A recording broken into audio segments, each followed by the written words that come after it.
नमस्कार, स्वागत है आपका मॉर्निंग बुलेटिन में। मैं हूं आपके साथ रुचिका राज। आज है 19 मार्च और आइए जानते हैं बिहार की 25 बड़ी खबरों को।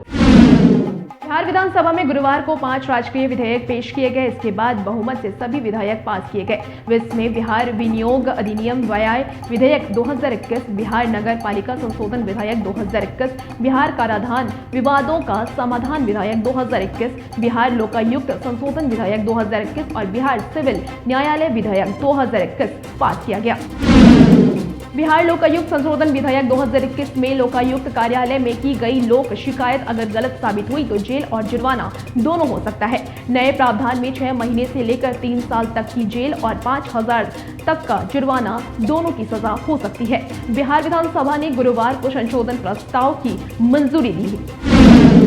वहीं बिहार नगर पालिका संशोधन विधेयक 2021 के तहत अगर नगर पालिका क्षेत्र में अब अस्थायी रूप से अतिक्रमण पाए जाने पर 20,000 तक का जुर्माना और अस्थायी रूप से अतिक्रमण हुआ तो 5,000 रुपए तक का जुर्माना लगेगा। इसके साथ ही अगर नगर पालिका की सशक्त समिति की बैठक में अधिकारियों की उपस्थिति अनिवार्य होगा।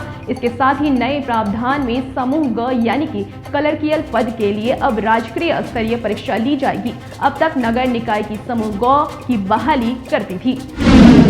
बिहार विधानसभा में गुरुवार को बिहार सिविल न्यायालय विधेयक 2021 पास किया गया। 72 सालों बाद बिहार का अपना एक्ट हुआ, जो काफी अहम है। अब तक बंगाल उड़ीसा के नाम से एक्ट हुआ करता था। नए प्रावधान के तहत अब बिहार के नाम से न्यायालय एक्ट जाना जाएगा।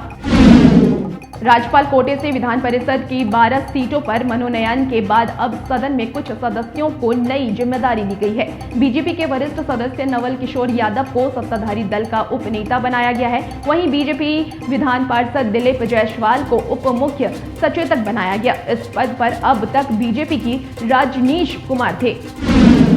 बिहार विधान परिषद सभापति अभिदेश नारायण सिंह ने गुरुवार को सदन में इसकी घोषणा की। जदयू के संजय गांधी को सत्ताधारी दल का सचेतक बनाया गया है। वहीं जदयू के देवेश चंद्र ठाकुर को सदन में सत्ताधारी दल का उपनेता बनाया गया है।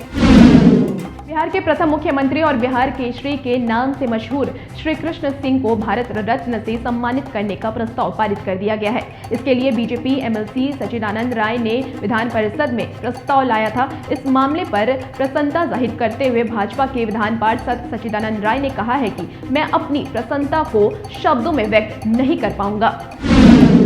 बीजेपी एमएलसी ने कहा है कि केवल मैं ही नहीं, पूरा बिहार इससे सम्मानित महसूस करेगा। श्री बापू नए बिहार के बुनियाद हैं। राय ने कहा है कि उद्योग मंत्री ने भी कहा था कि श्री बापू के जाने के बाद बिहार में उद्योग धंधों के विकास की रफ्तार कम हो जाएगी। उनसे प्रेरित होकर अब बिहार में उद्योग धंधों का विकास किया जाएगा। उन्होंने कहा है कि हम लोग भी कई बार ध्यान आकर्षण प्रस्ताव लाते हैं, लेकिन सरकार की कुछ मजबूरियां होती हैं।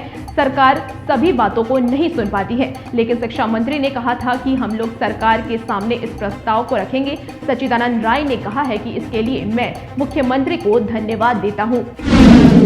औरंगाबाद के दाऊदनगर में 5 वर्षीय बच्चे की संस्कृति से मौत के बाद हुआ बवाल थमने का नाम नहीं ले रहा है। 2 दिन पहले आक्रोशित लोगों ने दाऊदनगर प्राथमिक स्वास्थ्य केंद्र के चिकित्सा पदाधिकारी डॉक्टर यतेंद्र प्रसाद की पिटाई की थी और पीएचसी में भी जमकर तोड़फोड़ की थी। इस घटना से आक्रोशित स्वास्थ्य कर्मियों ने पीएचसी में काम ठप कर दिया है। स्वास्थ्य कर्मियों ने आरोपित की गिरफ्तारी की मांग को लेकर प्राथमिकी स्वास्थ्य केंद्र में कार्य रोक दिया है।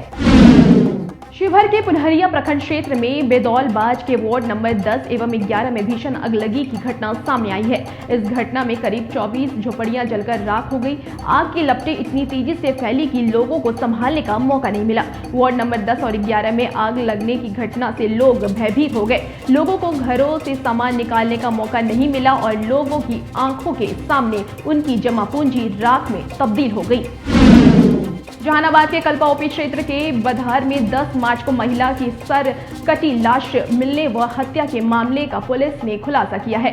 जिले के एसपी दीपक रंजन ने बताया है कि इस हत्या में शामिल एक महिला सहित 3 लोगों को गिरफ्तार कर लिया गया है। एसपी ने जानकारी देते हुए बताया है कि कल्पा थाना क्षेत्र में बीते 10 मार्च को एक महिला की सर कटा शव बरामद किया गया था।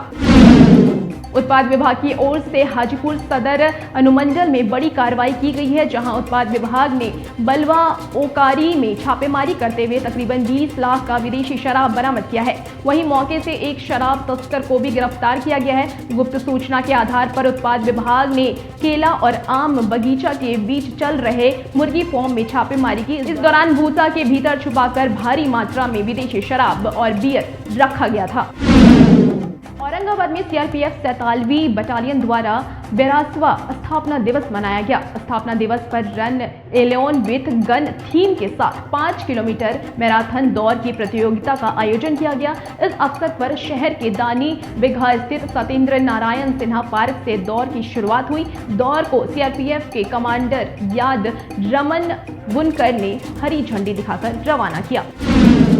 पटना के राजेंद्र नगर टर्मिनल पर दिल्ली से पहुंची राजधानी एक्सप्रेस शराब की खेप बरामद की गई है। जीआरपी और आरपीएफ के संयुक्त कार्रवाई में मधेपुरा के एक शराब तस्कर को गिरफ्तार किया गया। तलाशी के दौरान उसके सूटकेस में भारी मात्रा में विदेशी शराब बरामद किया गया। बताया जा रहा है कि होली त्योहार को देखते हुए शराब तस्करों द्वारा बिहार में भारी मात्रा में शराब की खेप पहुंचाई जा रही है। इसको लेकर सभी सीमाओं पर चौकसी बरतने के निर्देश दिए गए हैं।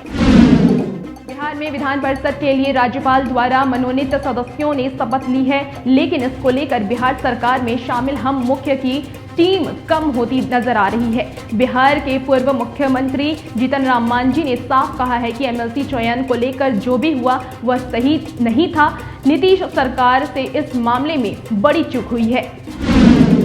जीतन राम मांझी ने कहा है कि आमतौर पर सरकार में हर मुद्दे पर घटक दलों के साथ बातचीत की जाती है, लेकिन जब विधान परिषद के लिए एमएलसी सदस्यों के चयन की बात हुई तो हमें दरकिनार कर दिया गया। बिहार सरकार ने इस मामले पर घटक दलों के साथ किसी प्रकार की चर्चा करना भी जरूरी नहीं समझा।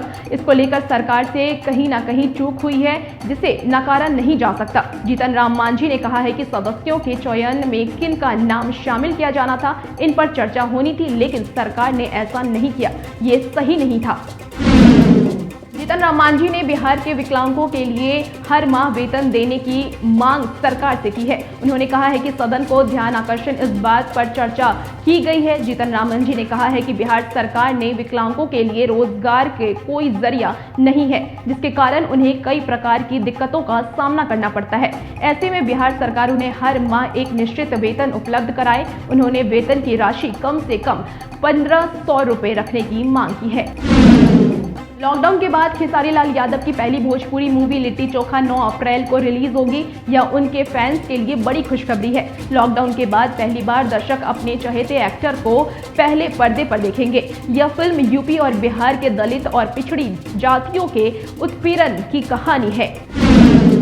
यश कुमार और पूनम दुबे की मंच अवेंटेड भोजपुरी फिल्म पारो का ट्रेलर आउट हो गया है। ट्रेलर की जानी रोमांस से शुरू होकर सस्पेंस कर खत्म होती है, जो फिल्म के प्रति दर्शक में उत्सुकता जगाने वाली है। फिल्म पारो का किरदार देवदास से इंस्पिरेशन लेता नजर आ रहा है, लेकिन इस फिल्म में सब्जेक्ट में बहुत कुछ ऐसा है जो दर्शकों को चौंकाने वाला है। इसलिए वेब म्यूजिक पर रिलीज के साथ ही फिल्म का ट्रेलर खूब वायरल हो रहा है। फिल्म पारो के लेखक निर्देशक नीलमणि सिंह, जिन्होंने ट्रेलर रिलीज के बाद कहा है कि यह तो एक झलक है, फिल्म का पूरा मजा सिनेमा घर में आएगा। हम जल्द ही इसका रिलीज डेट भी जारी करेंगे। इसमें यश कुमार और पूनम दुबे की केमिस्ट्री के साथ सभी कलाकारों का अभिनय लोगों को पसंद आएगा। हमने अपनी कहानी के अनुसार ही कास्टिंग की, जिसका हर किरदार खास है। जहानाबाद पुलिस ने अंतर जिला वाहन चोर गिरोह का पर्दाफाश किया है। पुलिस ने वाहन चोर गिरोह के 2 सदस्यों को गिरफ्तार किया है। मामला जिले के कड़ौना ओपी क्षेत्र के कड़ौंदी गांव की बताई जा रही है, जहां एक दिन पूर्व वाहन चोरों द्वारा एक स्कॉर्पियो की चोरी की गई। इस घटना को लेकर वाहन मालिक के द्वारा कड़ौना ओपी में मामला दर्ज कराया गया था।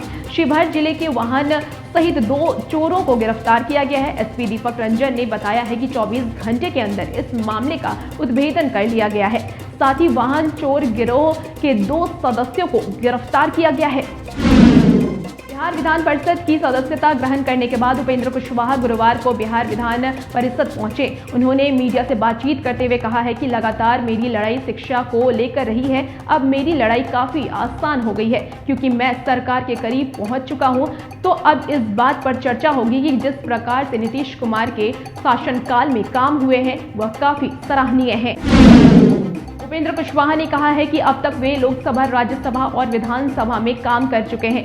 लोकसभा, राज्यसभा में जो मुझे एक्सपीरियंस मिला है उसे बिहार की जनता के हित में बेटर करेंगे। अगर आप 15 साल पहले का बिहार और अभी के बिहार को देखेंगे तो उसमें बहुत अंतर आ गया है। इस तरीके से परिवर्तन हुआ है। सड़कों का जाल बिछा है, बिजली गांव-गांव, घर-घर तक पहुंची है। पहले लोग सड़क पर चलने से डरते थे, शाम होने के बाद लोग घर से नहीं निकलते थे। नालंदा के लेहरी थाना क्षेत्र में किशोर ने खुदकुशी कर ली। किराए के मकान में रह रहे किशोर ने फांसी लगाकर अपनी जान दे दी। घटना के बाद से परिजन काफी आहत हैं। उनका कहना है कि उनका किसी से कोई विवाद नहीं था, न ही किसी बात को लेकर वह तनाव में था। इस तरह अचानक जान देने से लोग हैरान और शोकाकुल हैं। नालंदा की दीपनगर थाना पुलिस ने शराब माफियों के खिलाफ कार्रवाई करते हुए कपड़ा फैक्ट्री में 2614 बोतल विदेशी शराब के साथ पति पत्नी को गिरफ्तार किया है। बिहार शरीफ सदर डीएसपी डॉक्टर शिवली नोमानी ने बताया है कि गुप्त सूचना के आधार पर बाजार समिति कृष्णा हौजरी रेडीमेड कपड़ा फैक्ट्री में छापेमारी की गई। इस दौरान कमरे के अंदर छिपाकर रखे गए 2614 बोतल पंजाब एवं हरियाणा निर्मित विदेशी शराब बरामद किया गया है। साथ ही 2 मोबाइल फोन, 3 बैंक खाता, 2 आधार कार्ड और 2 पैन कार्ड के साथ पति पत्नी को गिरफ्तार किया गया है। गुरुवार को शून्यकाल के दौरान बीजेपी विधायक रघुवेंद्र प्रताप सिंह का दर्द उभर कर सामने आ गया। उन्होंने सदन में ही कहा है कि अब हमारी सरकार बनी तो सोचा कि सैया भरे कोतवाल तो डर काहे का, लेकिन अब इस सोच को बदलना पड़ रहा है। अब जो स्थिति देख रहा हूं उससे तो यही कहा जा सकता है कि का पर करूं श्रृंगार पिया मोर आधार। भाजपा विधायक ने यह कहने के बाद सारे सदस्य हंसने लगे। आज के बुलेटिन में इतना ही। मिलेंगे कुछ नए बुलेटिन के साथ, तब तक लिए मुझे दीजिए इजाजत। नमस्कार।